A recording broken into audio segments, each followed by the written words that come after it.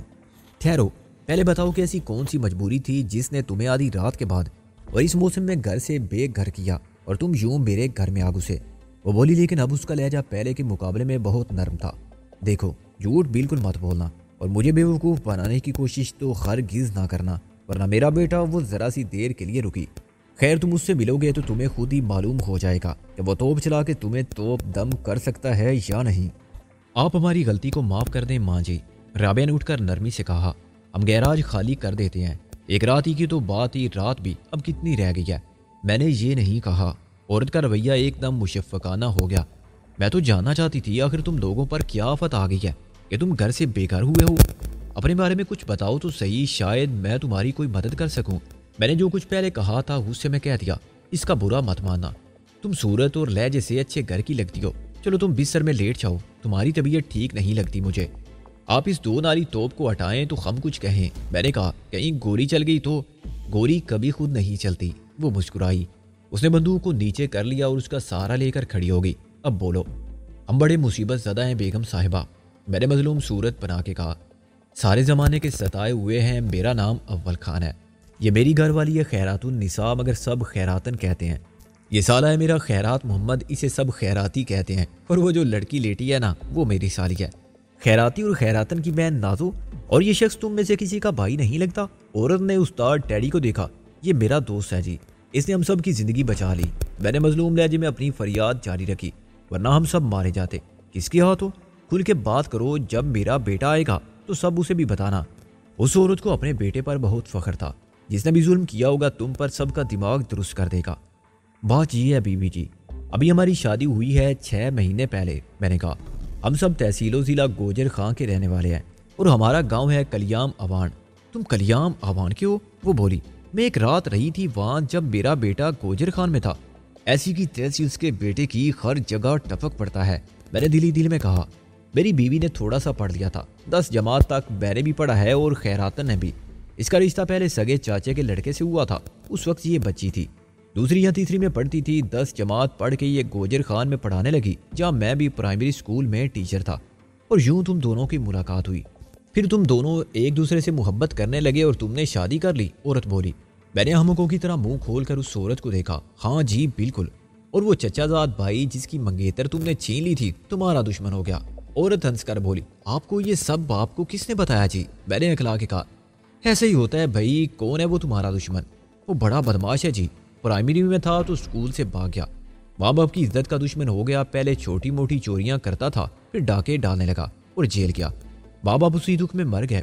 میں نے کہانی سنائی جس کا تانا بانا تیار کر لیا، جیل سے چھوٹا تو بہت بڑا گنڈا کہلانے لگا۔ اب ایسے شخص سے خیراتن کی شادی ہو سکتی تھی؟ اس نے مجھے بھی دھمکیاں دی اور خیراتی کو بھی۔ خیراتی اور خیراتن کے ماں باپ نہیں ہیں کیا؟